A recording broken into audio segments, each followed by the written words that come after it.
आप सभी जानते हैं कि हम लोगों का बचपन उत्तर प्रदेश के ज़िला इटावा, जो पहले चंबल के बीहड़ के नाम से मशहूर था और उसमें कई फिल्में बनी, उन बीहड़ों के बीच में स्थित एक गांव में मेरा जन्म हुआ। पर उतनी दुश्वारियां हमको नहीं झेलनी पड़ी, इसलिए कि हम लोग संपन्न परिवार के थे, घर के लोग सभी जॉब में थे। पर जो बीहड़ की जो संघर्ष करने की जो प्रवृत्ति थी वो तो आई गई है, पर वो आते आज तक छूटी नहीं है कभी भी। हम लोग वहाँ बहुत अच्छा लगता था। और अगर आप मुझसे पूछेंगे कि आपको सबसे अच्छी सब्ज़ी कौन सी लगती है और आपकी पसंद क्या है, बहुत लोग पूछते हैं, तो वो मैं जब बताता हूँ कि मेरी पसंद मट्ठा की आलू है और मट्ठा की घुइयाँ है, तो ज़्यादातर लोग मट्ठा के आलू मट्ठा की घुइयाँ बनाना ही नहीं जानते हैं या बनती नहीं है। मेरी माता जी को बहुत पसंद थी, फिर मुझे भी बहुत पसंद आई, मेरे भाई बहनों को भी सबको बहुत पसंद है, चाहे वो मट्ठा की घुइयाँ हो या सूखी फ्राई की हुई दाल के साथ अरबी जो जिसको बोलते हैं घुइयाँ, बहुत अच्छी लगती है। और सबसे अच्छा पता है आपको क्या लगता है, मैं आपको बताना चाहता हूँ, जो कचौड़ी होती दाल की या आलू की, एक दिन पुरानी, अब वो भी चाय के साथ।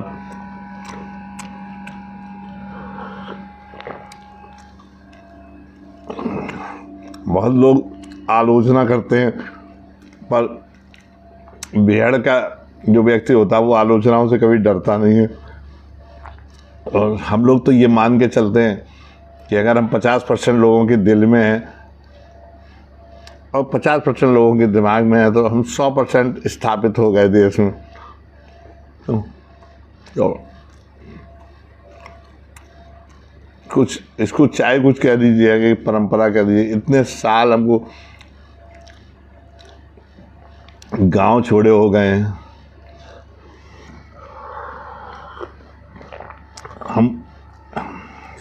हमने 12th करने के बाद, मतलब बीएससी भी बाहर से ही किया था, पर बीएससी करने के बाद फिर मैं गांव बहुत कम गया, पर अभी भी गांव से जुड़ा हुआ हूँ। और मुझे दाल की कचौड़ी, ये कचौड़ी जो दाल भरी होती है उसके साथ चाय, लेकिन कचौड़ी ताज़ी नहीं होनी चाहिए, एक दिन बासी होनी चाहिए। कल की ये कचौड़ी है शाम की, मुझे बहुत पसंद आती है।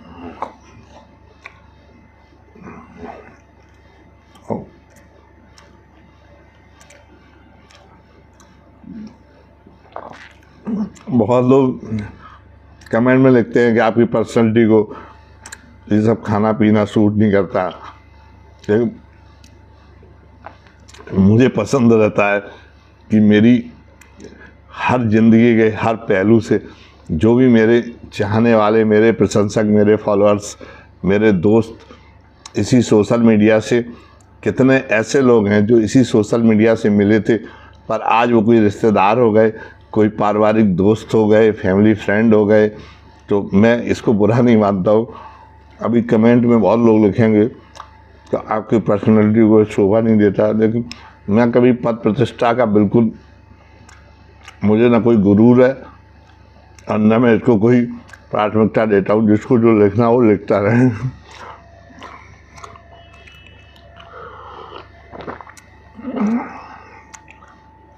जब से सोशल मीडिया आया, तब से हम लोग सोशल मीडिया के माध्यम से बहुत अच्छे प्यारे बहुत, आप बिलीव नहीं करोगे, कुछ मेरे ऐसे दोस्त हैं जिनसे लोग पूछते हैं कि इनसे आपकी दोस्ती कैसे हुई, तो मैं बताता हूँ कि मेरी सोशल मीडिया से हुई। पर आज वो मेरे परिवार के अंग बन गए हैं, फैमिली फ्रेंड बन गए।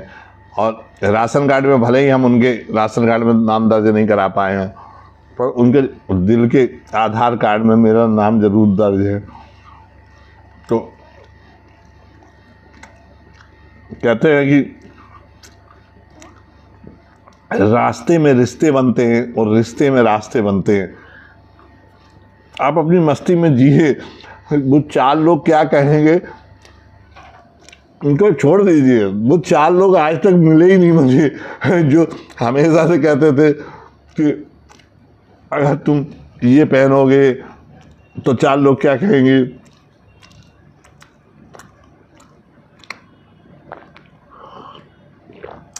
अगर आप इंटरकास्ट मैरिज कर लोगे तो 4 लोग क्या कहेंगे।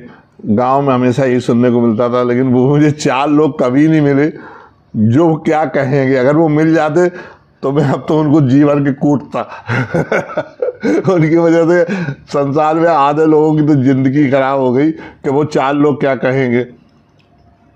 उन 4 लोगों के चक्कर में तो ना आप अच्छा पहन सकते हैं, ना आप अच्छा खा सकते हैं, ना जिंदगी जी सकते हैं। तो इसलिए मैं बिल्कुल आलोचना का एकदम ध्यान नहीं रखता हूँ और अपनी मस्ती में जीवन जीता हूँ। यार कचौड़ी खानी है तो खानी है, चाय के साथ खानी है। बहुत लोग कहेंगे कि आप चाय के साथ कचौड़ी नहीं खाई जाती। गूगल में इतना ज्ञान बिखरा पड़ा है।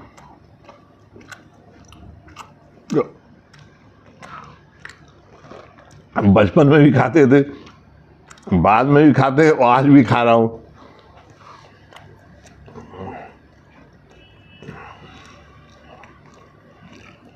छोटा सा जीवन है।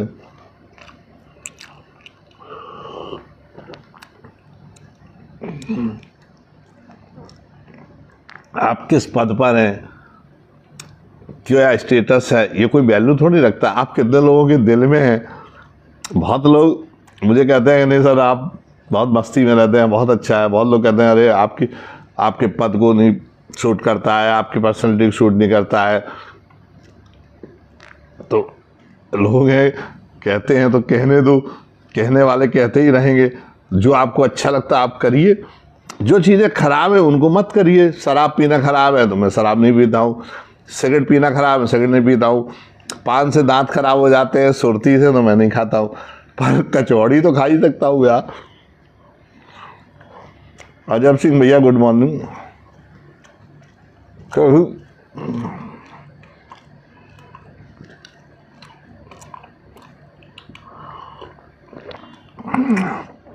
जिंदगी धर्मेंद्र उपाध्याय जी आप भी अच्छा मजाक कर लेते हैं दोस्त। मित्र धर्मेंद्र उपाध्याय जी हैं, हमारे फॉलोअर्स हैं, लिख रहे हैं कि कचौड़ी लेकर आ जाओ।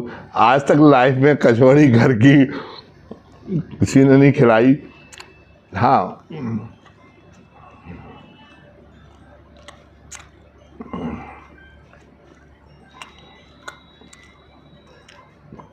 चंद्रशेखर द्विवेदी जी चाय पी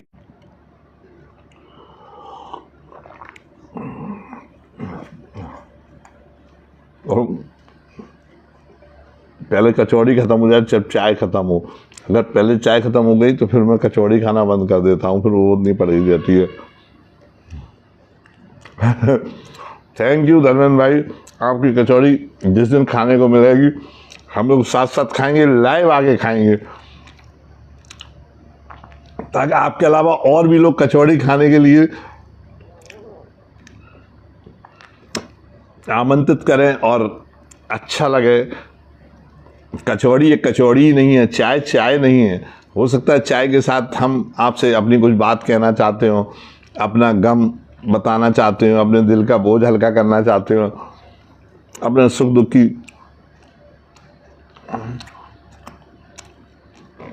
जीवन में एक दोस्त ऐसा जरूर होना चाहिए जिससे आप हर बात शेयर कर सकें, बता सकें। ढूंढ लीजिए।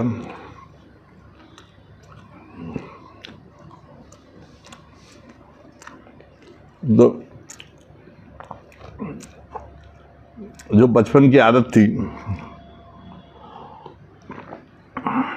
वो कहीं जाती नहीं है। इसलिए मुझे याद है कि मैं जब मेरा जॉब लग गया था, मैं घर आता था तो मेरी माता जी जो है ये नहीं पूछती थी तुम्हें क्या खाना, वो मट्ठा के आलू बना देती थी। उनको लगता था कि ये इसको बिल्कुल पसंद है, कद्दू की सब्जी और मट्ठा के आलू और पूड़ी मिल जाए तब तो फिर मज़ा ही मज़ा यार। अब जो हम लोगों से जुड़े होंगे इटावा मैनपुरी क्षेत्र के एरिया के होंगे थोड़ा पहले बदनाम रहा है लेकिन अब अच्छा हो गया। पहले भी अच्छा था पर कुछ वहाँ की परंपराएं थी, और वो चंबल का बेहड़, चंबल के डकैत, कुछ पिक्चरों ने उसको इतना हाई फाई कर दिया था, लेकिन कुछ था भी।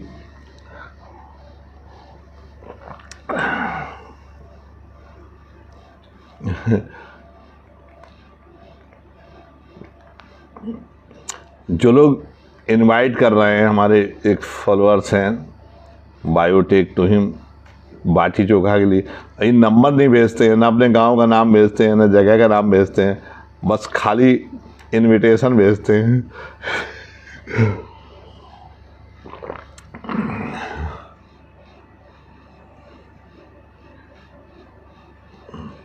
चंद्रशेखर द्विवेदी जी उद्घाटन में तो नहीं शामिल हो पाते हैं हम लोग, पर आप बुलाइए तो कचौड़ी खाने के लिए, चाय पीने के लिए और उसमें प्रतिभाग करने के लिए ज़रूर आ जाऊंगा। महेंद्र बेनीवाल पूछ रहे हैं कि राजस्थान में पोस्टिंग कहाँ रही है। राजस्थान में नहीं रहा हूँ मैं, मेरी सारी पोस्टिंगें यूपी में ही रही हैं। मैं यूपी कैडर का अधिकारी था, इसलिए मेरी सारी पोस्टें यूपी में ही रही हैं। तो कहते हैं कि आज तक जो है वो सब्जी में चाहे मट्ठा के आलू हों, चाहे दाल फ्राई के साथ अरवी जिसको घुइयाँ कहते हैं हमारे यहाँ, फ्राई घुइयाँ आप नहीं जानते होंगे, मैं आपको बताता हूँ। घुइयाँ मतलब अरवी, कहीं अरोई कहते हैं, कहीं अरवी कहते हैं, जगह जगह जो पूर्वांचल में लोग होंगे वो जानते होंगे, वहाँ अरोई कहते हैं। तो उसको जो है बॉयल कर लेते हैं, बॉयल करने के बाद छिलका हटा के और मेथी और उसको हल्दी और घी में उसको भून लेते हैं और फिर बहुत अच्छी वो बन जाती हैं, फ्राई कर लेते हैं। और तो ये सारी चीज़ें जो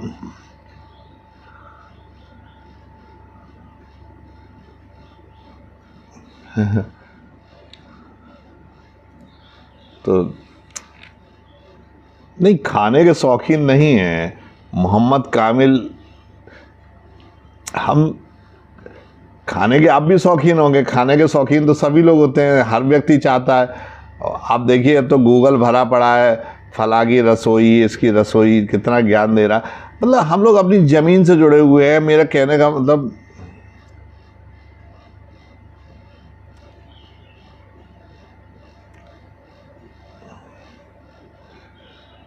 चंद्रशेखर द्विवेदी जी ये अच्छा 12 तहसील के अंतर्गत मुझे आना है संडे में 12 तहसील के पास,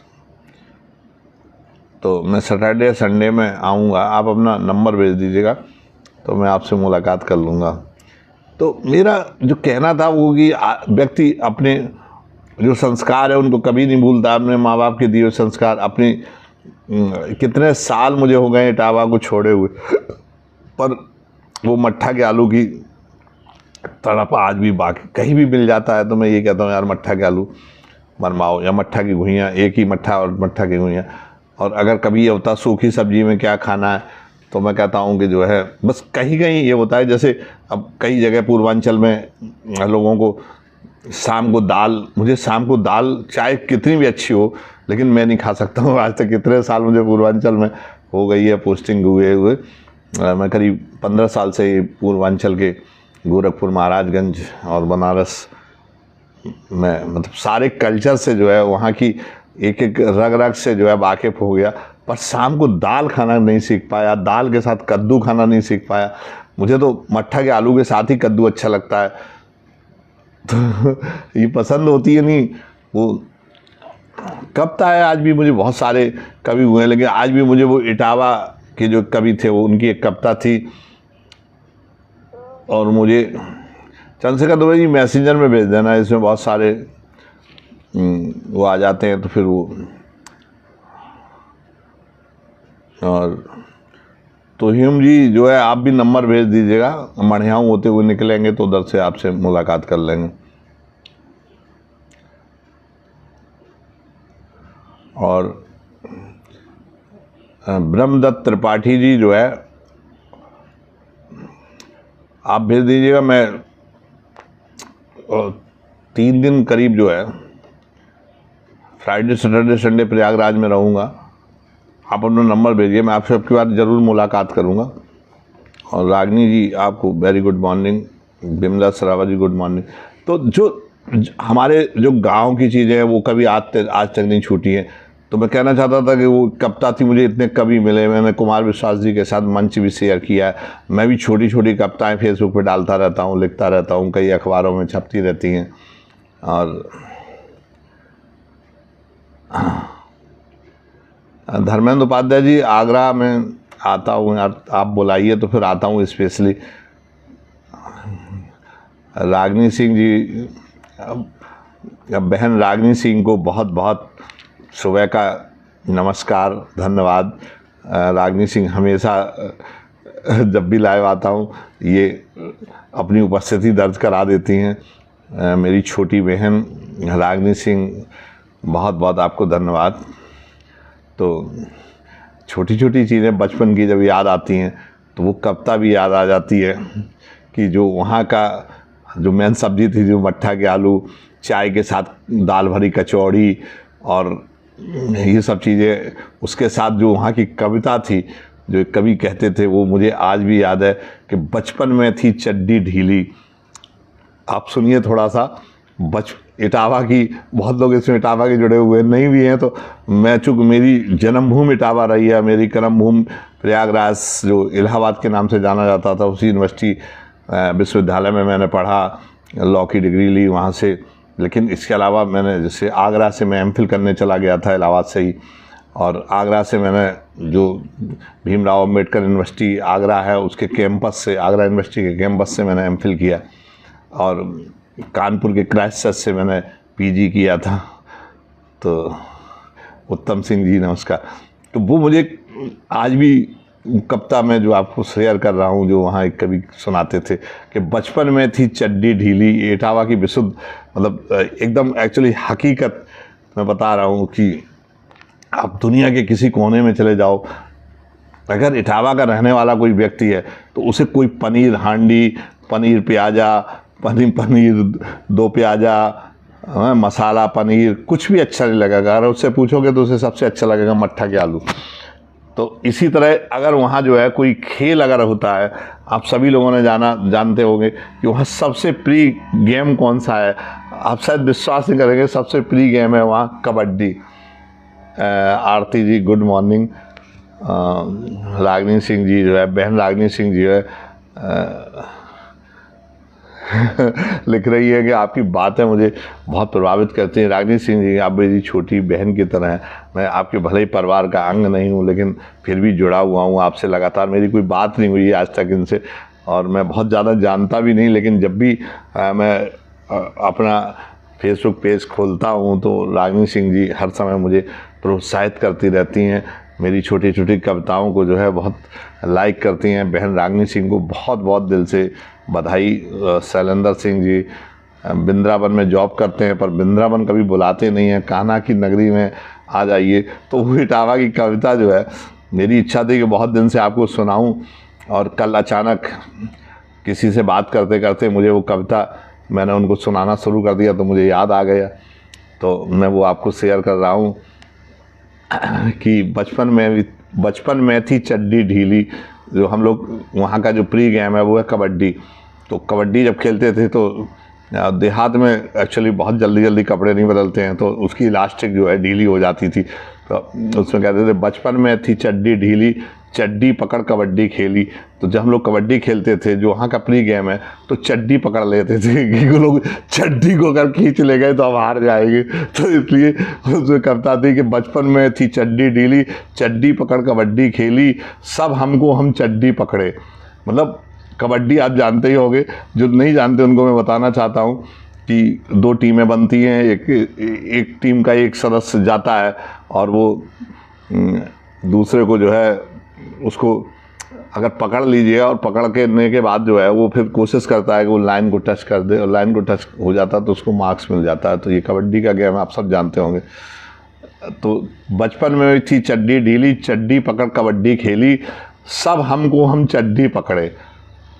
उस गेम को जो जानते हैं वो समझ गए होंगे। सब हमको हम चड्डी पकड़े फिर भी लाइन पार दनादन, फिर भी लाइन पार दनादन। तो और जो है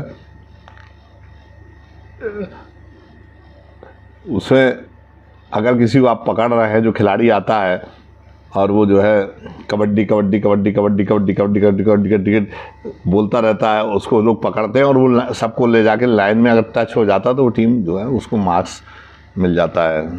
तो यही जो कबड्डी का खेल था कि बचपन में थी चड्डी ढीली, चड्डी पकड़ कबड्डी खेली, सब हमको हम चड्डी पकड़े फिर भी लाइन पार दनादन।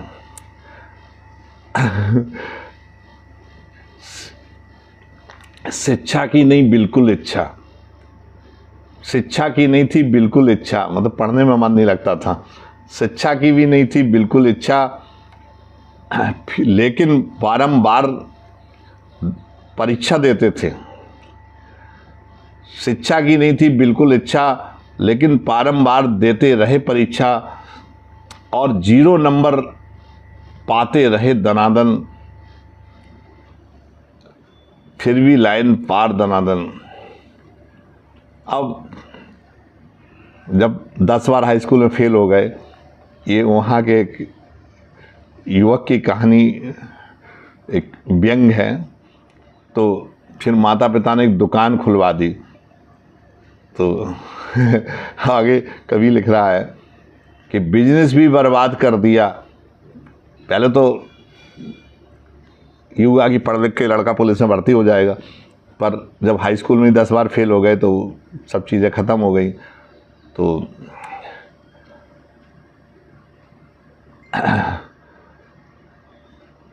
पढ़ने की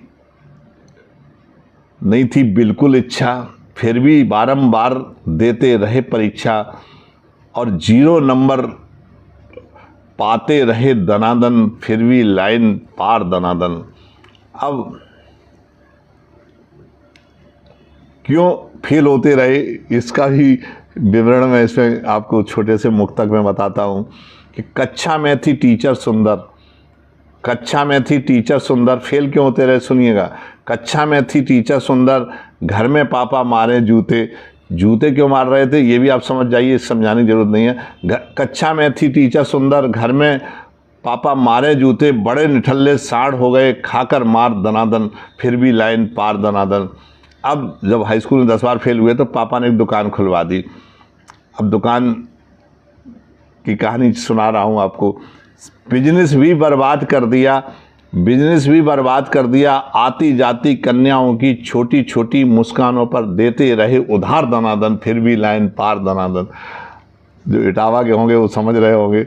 बिजनेस भी बर्बाद कर दिया, आती जाती कन्याओं की छोटी छोटी मुस्कानों पर देते रहे उधार दनादन, फिर भी लाइन पार दनादन। वंचित रहे प्रेमिकाओं से वंचित रहे प्रेमिकाओं से, बॉयफ्रेंड की भूमिकाओं से, वंचित रहे प्रेमिकाओं से, बॉयफ्रेंड की भूमिकाओं से। हर कन्या ने हम में देखा, हर कन्या ने हमको देखा, भैया का किरदार दनादन, फिर भी लाइन पार दनादन। लेकिन आखिर कहाँ तक चलेगी।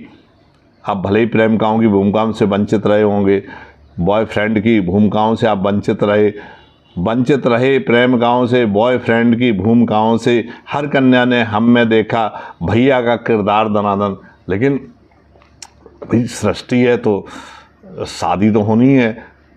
हमने तिकड़म खूब लगाई, हमने तिकड़म खूब लगाई, जैसे तैसे एक पटाई, फेरे लेकर बन्नी लुगाई, टुनटुन सी दमदार दनादन। जब भाई फेल हो गए, बिजनेस भी चल गई, तो टुनटुन सी कोई लड़की मिल गई, शादी भी हो गई। तो हमने तिकड़म खूब लगाई, जैसे तैसे एक पटाई, फेरे लेकर बनी लुगाई, टुनटुन सी दमदार दनादन, फिर भी लाइन पार दनादन। बचपन में थी चड्डी ढीली, चड्डी पकड़ कबड्डी खेली, सब हमको हम चड्डी पकड़े, फिर भी लाइन पार दनादन। हमने तिकड़म खूब लगाई, जैसे तैसे एक पटाई, फेरे लेकर बनी लुगाई, टुनटुन सी दमदार दनादन, फिर भी लाइन पार दनादन। जियो बेटा भारत। फिर हम ठहरे थे चश्माधारी, हम ठहरे थे चश्माधारी, कहलाते थे सबसे भारी, लेकिन निकली हिटलर वो नारी, कौन नारी? जो हमने पटाई थी और जो फेरे लेकर हमारी लुगाई बन गई थी। तो हम तो ठहरे चश्माधारी, कहलाते थे सबसे भारी, लेकिन निकली अपनी नारी हिटलर का अवतार दनादन। हिटलर का अवतार दनादन। बस अगर कोई डरता है, हिटलर भी डरता था, तो किससे डरता था आपको मालूम है? वो अपनी पत्नी से डरता था। आप डरते नहीं डरते मुझे नहीं पता। नहीं सर, गोपाल शर्मा जी लिख रहे हैं कि आप बहुत रोमांटिक मूड में इसलिए है कि दुनिया में आपको तनाव देने के लिए बहुत लोग हैं, लेकिन हंसाने के लिए कोई नहीं है। आप दिन भर मेहनत करिए और शाम को जब आप सोने लगिए, आप पुलिस सर्विस में नहीं रहे हैं, रात को 2:30 बजे लोग फ़ोन करते हैं। वैसे तो पुलिस से सब नफरत करते हैं, लेकिन जब भी ज़रूरत पड़ती है तो भगवान के बाद अगर दूसरा किसी को याद करते हैं तो वो पुलिस को याद करते हैं। और वो कैसे याद करते हैं मैं आपको बता रहा हूँ।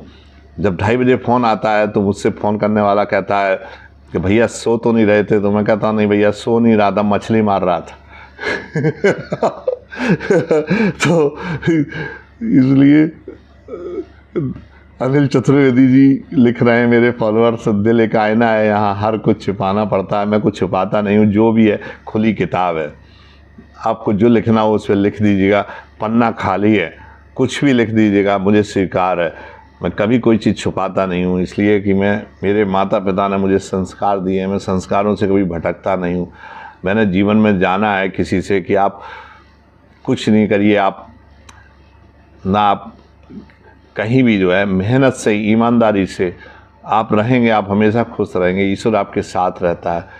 दवा से अच्छी लोगों की दुआ काम करती है, और आप दुआ लेते रहिए सबकी। आप जो भी कबीरदास जी ने कहा है कि आप सीधे सीधे जो अच्छा है उसको ग्रहण कर लीजिएगा और जो खराब है उसको उड़ा दीजिएगा। आपने सूप देखा है? सूप, तो सूप में क्या होता है कि वो जो अनाज होता है उसको रख देता है और जो भूसी होती है उसको उड़ा देता है। इसलिए आपको दुनिया में हर तरह से लोग मिलेंगे, लेकिन आप ये निश्चित कर लीजिएगा कि आपको किसी प्रभाव में नहीं रहना है। मैं जब पुलिस में आया था तो मेरे फादर कहते थे, मेरे घर के लोग कहते थे कि लड़का दारू पीने सीख जाएगा, पुलिस में मत भेजिए। मैं, आप विश्वास नहीं करेंगे, मैं आपको कि बियर तक मैंने कभी नहीं, मुझे एक बार स्टोन हो गया था, किसी ने कहा बियर पी लिए, मैंने कहा बियर तो दारू होती है, कुछ थोड़ा ही सा अल्कोहल होता था, मैंने नहीं पिया। अंडा नहीं खाता हूँ, पान पराग नहीं खाता हूँ। आप अगर मेरी आपने पिक देखी होगी, अभी देख रहे होंगे, तो मेरे दांत एकदम साफ़ हैं, कहीं निशान नहीं है। स्मोकिंग से दांत पीले हो जाते हैं, पान पराग से दांतों पे धब्बे हो जाते हैं, वो कभी ख़त्म नहीं होते हैं। इसलिए ऐसा कुछ भी नहीं है कि संस्कार जो होते हैं वो कहीं जो है आपको बिगड़ने नहीं देते हैं। आप किसी को भी छोड़ दीजिएगा। लोग कहते हैं कि लड़की को आप जो है हॉस्टल में भेज दीजिएगा, लड़की बिगड़ जाएगी। मैं कहता हूँ आप कहीं भी दुनिया में छोड़ दीजिए, अगर आपने उसको संस्कार दिए हैं तो वो कहीं नहीं बिगड़ेगा। तो कविता पूरी हो जाए यार। ओलंपिक का दौड़ विजेता सीधा लगता अपने आगे, ओलंपिक का दौड़ विजेता सीधा लगता था अपने आगे, बिना पदक के रेस जीत गए, ऐसी थी रफ्तार दनादन, फिर भी लाइन पार दनादन, सुबह सुबह कसरत को जागे। जब पुलिस में भर्ती होती है तो सुबह सुबह लोग जो है रनिंग करने जाते थे, तो मेरी भी इच्छा थी कि मैं सेना का अधिकारी बनूं या पुलिस में जाऊं, तो रनिंग मैं भी करता था। सुबह सुबह कसरत को जागे, सूनी सड़क देख हम भागे, पीछे पड़ गए कुत्ते 4 दनादन, फिर भी लाइन पार दनादन। यार बहुत लोग कमेंट कर रहे हैं कि आज आप बहुत अच्छे मूड में हैं, किसी इसे छोड़िए। और Reena Chakraborty ji very good morning. Irshad Ali ji जो है लिख रहे हैं you are right, thank you so much. यार कम से कम अब मुझे वो लोग दिख नहीं रहे आज, पता नहीं, जो 2-4 लोग हैं वो यही कमेंट करते हैं कि सर आज ये चीज़ें आपके ऊपर जमती नहीं हैं, और आप इतने बड़े अधिकारी रहे तो आपको ये सब अच्छा नहीं लगता है। और वो लोग मुझे दिखते नहीं, लेकिन मैं उनको बताना चाहता हूँ कि अनिल जी ने देखिए चौके पे छक्का मारा है। थोड़ा सा उनका कमेंट हट गया, लेकिन बहुत मज़ेदार था। शराब जैसा किरदार है मेरा, किसी को हद से ज़्यादा पसंद हो। देखिए बचपन की यादें जो है, मैं यही कहना चाहता हूँ कि जैसा बचपन में जो मुझे पसंद थी वो आज भी मेरी पसंद है, उस समय थी उस समय पसंद है।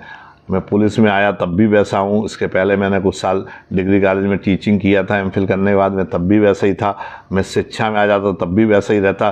संस्कार बदलते नहीं हैं। व्यक्ति को कोई ऑर्गेनाइजेशन, कोई संगठन आपके ऊपर, कुछ लोग, मैं ये नहीं कहता हूँ कि संगत का असर नहीं पड़ता है, लेकिन अगर आपके माँ बाप ने आपको सफलता प्राप्त करने का मंत्र सिखाने के साथ साथ आपको हार मानने की जुगत भी सिखा दी है, तो आप ज़िंदगी में कभी जो है बिखरेंगे नहीं, निखरेंगे।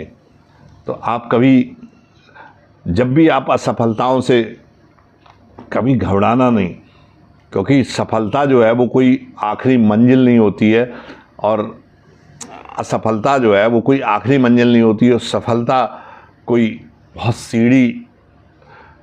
एक सीढ़ी की तरह है जिस पे आप चढ़ते चढ़ते ऊपर चढ़ जाएं। निराश मत होइए दोस्त, क्रोध को छोड़ दीजिएगा।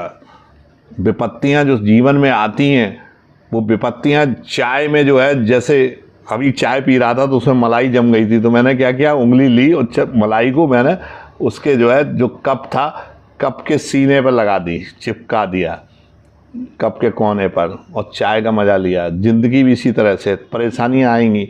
हर रात जो होती है, रात के बाद ही दिन होता है। रात ख़त्म होगी, सूरज उगेगा, दिन हो जाएगा। पुरानी बातें भूल जाइए, जो दुश्वारियां थी ख़त्म हो जाइए, आगे बढ़िए, ईमानदारी से बढ़िए। जो लोग कहते हैं बेईमानी से ही आप सुख पा सकते हैं, ऐसा कुछ भी नहीं है। ईमानदार से आप सुकून की नींद सो सकते हैं। बेईमानी से जो है आपको टेंशन रहेगा कि मैंने कल ये काम किया था, कहीं जांच ना हो जाए, ये ना हो जाए। जो लोग विभाग में रिश्वत लेते थे, मैं देखता था हमेशा टेंशन आज रहते थे, हमेशा मैनेजमेंट में रहते थे, हमेशा जो है रहते थे। जितना मिल रहा है उतना ही जो है उसमें आप संतोष करिए। जब मुझे भी कभी कभी ये लगता था कि यार मैं अंबानी नहीं बन सकता हूँ, तो मैं यही सोचता था कि मैं अंबानी तो नहीं बन सकता हूँ, लेकिन मैंने एक बहुत खूबसूरत अपना जो है सोने का कमरा बनवाया। तो मैंने कहा कि अंबानी के इतने बड़े, जो मुकेश अंबानी हैं, भारत के सबसे बड़े रईस हैं, अडानी हैं, तो मैं सोचता था कि उनका घर है, उसमें 600 कमरे हैं, पर 600 कमरों में वो सोते तो एक ही कमरे में। अगर मैं भी उसी तरह एक कमरा बढ़िया बनवा के सो जाऊं तो अंबानी की तरह, तो मैं जब सोता था तो अंबानी की मुझे जो है फीलिंग्स होती थी कि मैं अंबानी की तरह रह रहा हूँ। अरे 600 कमरे हैं, एक में वो सो रहे, 599 तो खाली हैं। तो मैं भी सपने में मुंगेरी लाल के हसीन सपने देख लेता था कि चलो 500 में कमरे खाली है, एक कमरे में मज़ा। तो लाइफ को जो है एंजॉय करिए, और आप जैसे बढ़िया दोस्त ढूंढिए, और जो लोग खराब हैं, जिनसे आपके विचार नहीं मिलते हैं, उनको आप अवॉइड कर दीजिएगा। क्या करना है यार, जिसको आप अच्छे लगते हैं, जो आपको पसंद हैं, जो आपसे मेल खाते हैं, जिनके संस्कार अच्छे हैं, उनको आप ले लीजिएगा। इतना तो अनुभव हर व्यक्ति को हो जाता है। हम तो 2 दिन बात करके ही समझ जाते हैं कि व्यक्ति के मन में क्या चल रहा है, व्यक्ति कैसा है। कहते हैं किताबें बहुत सी पढ़ी होंगी तुमने, पर किसी का चेहरा भी तुमने पढ़ा है। तो और आपको लगता है कि व्यक्ति के संस्कार अच्छे नहीं हैं और व्यक्ति जो है स्वार्थी है, तो आप अवॉइड करिए उसको धीरे धीरे। क्रोध मत करिए उसको। जो है आप, वो भले ही क्रोध कर रहा है, वो उसके अपने स्वार्थ हैं, आप धीरे धीरे इनकार कर दीजिए। मेरे पास बहुत लोग आते हैं और वो केवल इसलिए जुड़ते हैं कि भैया कुछ मदद कर, 2000 रुपये। जब मैं मना कर देता हूँ तो अपने आप ही मुझे अनफ्रेंड कर देते हैं, अनफॉलो कर देते हैं। तो सच्चा प्यार करिए, टाइम पास प्यार मत करिए किसी से भी जो है। और ख़राब है तो फिर उसके लिए तो मैंने बहुत बार आपसे कहा है, जब भी मैं लाइव आता हूँ मैं यही कहता हूँ कि मैं नहीं तो कौन वे, तू नहीं तो कोई और सही, कोई और नहीं तो कोई और सही। बहुत लंबी है ज़मीन, मिलेंगे लाखों हसीन, इस ज़माने में सनम तू अकेली तो नहीं। तो वो मैं पहले भी कहता रहा हूँ, फिर आज आपको दोहरा रहा हूँ कि अगर आपको कोई ख़राब इंसान है, मंजिल मिले न मिले, लेकिन रास्ते ख़राब नहीं होना चाहिए। आप चलते जाइए अच्छे रास्ते पर। आपको जाना है तो वीवीआईपी रूट पकड़िए। मुझसे बहुत लोग कहते हैं कि सर इधर से चले जाइए 2 किलोमीटर कम। मैं पूछता हूँ कि सबसे बढ़िया रूट बताइए। गूगल भी वो सर्च करता है कि आपको कौन सा अच्छा रूट चाहिए, तो अच्छा रूट चाहिए, भले ही वो दूर हो, क्योंकि वो दूर होगा लेकिन वो मंजिल तो मिल ही जाएगी नहीं। तो आप अच्छे लोगों का चुनाव करिए, और नहीं तो फिर वो याद रखिएगा, तो तू नहीं तो कोई और सही, कोई और नहीं तो कोई और सही, बहुत लंबी है ज़मीन, मिलेंगे लाखों हसीन, इस ज़माने में सनम तू अकेली तो नहीं। तो ख़राब लोगों से कभी दोस्ती नहीं करना चाहिए। कभी भी कपड़े लेना हो आप ब्रांडेड आइटम खरीदिए, दोस्ती करना हो ब्रांडेड लोगों से करिए जिनकी अपनी कोई इज्जत हो। अपनी इज्जत होगी तो आपकी इज्जत भी नहीं उछालेंगे। ख़राब लोगों से करोगे, लोभ करोगे, तमाम अपराध होते हैं। कोई आपको पैसे के लिए करेगा तो आपको एक दिन एक बहुत बचपन में कहते थे कि एक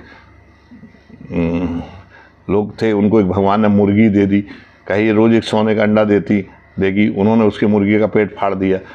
तो इस तरह से लोग होते हैं कि वो बर्दाश्त नहीं कर पाते हैं।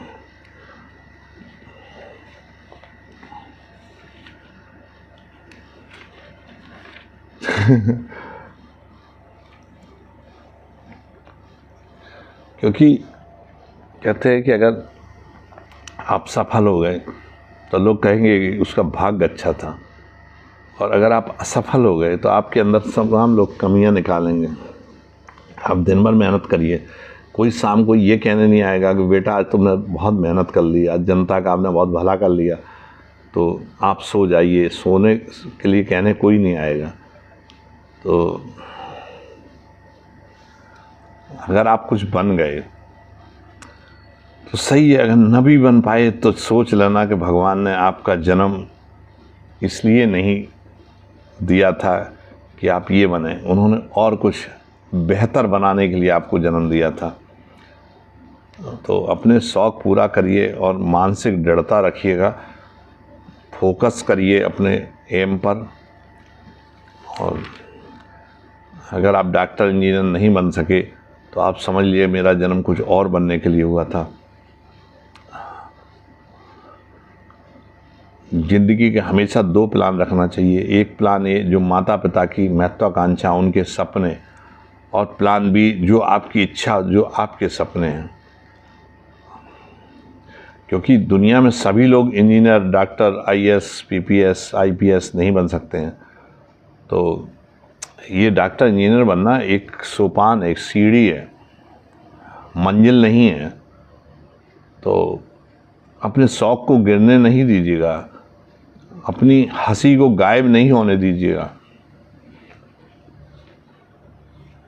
पूरी शिद्दत के साथ आप सर्वश्रेष्ठ प्रदर्शन करिएगा और आपके दुख दर्द को बांटने के लिए आपके साथ हम वट वृक्ष की तरह खड़े हुए हैं। आप याद रखिएगा कि हम आपके परिवार के नहीं हैं, आपके घर के नहीं हैं, लेकिन हम एक वट वृक्ष की तरह आपके साथ खड़े हुए हैं। कभी भी ज़रूरत पड़े तो मुझे याद करना, पर कभी शॉर्टकट ना अपनाना। बहुत लोग फ़ोन करते हैं, सर मुझे पुलिस में भर्ती करा दीजिएगा। कई साइबर अपराधी जो है मैंने देखे हैं कि रेलवे में भर्ती के लिए, पुलिस में भर्ती के लिए फर्जी की वैकेंसी निकली हैं, कहीं से कोई वीडियो अपलोड कर लिया और उसी में नीचे लिख देते हैं कि सीधी भर्ती, 45 साल उम्र, कोई परीक्षा नहीं, कोई इंटरव्यू नहीं। ऐसे भ्रामक चीज़ों में मत फंसिएगा कभी। जो इस तरह की कोई नौकरी नहीं मिलती हैं। कोई रिश्वत देकर पेपर आउट करा के सॉल्वर गैंग की मदद से कभी जो है ये कंपटीशन, अगर कहीं आप पकड़ गए तो आपका जीवन बर्बाद हो जाएगा। या आप साइबर अपराधियों के चक्कर में फंस गए तो वो आपका पैसा ठग लेंगे। मैंने कल ही देखा था कि वो रेलवे में भर्ती के लिए जो उन्होंने जो माननीय प्रधानमंत्री जी द्वारा जो है उद्घाटन किया गया था वर्चुअल, तो उसमें जगह जगह की फ़ोटो निकाल कर उन्होंने उसमें जो है लिख दिया टेक्स्ट में कि रेलवे में सीधी भर्ती, 45 साल उम्र, झंडी हिलाने के लिए भर्ती, इसके लिए भर्ती, उसके लिए। ये सब भ्रामक विज्ञापन है। साइबर अपराधी आपका पैसा ठग लेंगे। तो हम हमेशा जो है आपके व्यक्तित्व का जो विकास है वो रुकना नहीं चाहिए। हम आपके परिवार के सदस्य नहीं हैं, फिर भी हम एक दोस्त के रूप में आपके साथ खड़े हैं। और मैं कोशिश करता हूं कि आप अवसाद में मत जाएं, डिप्रेशन में मत जाएं, असफलता पर टूटे नहीं। ये आपकी मंजिल नहीं है। आप अपने व्यक्तित्व को कुंठित न होने दें। हम आपके दुख को, दर्द को बांटने के लिए आपके साथ वट वृक्ष की तरह खड़े रहेंगे। जय हिंद, जय भारत।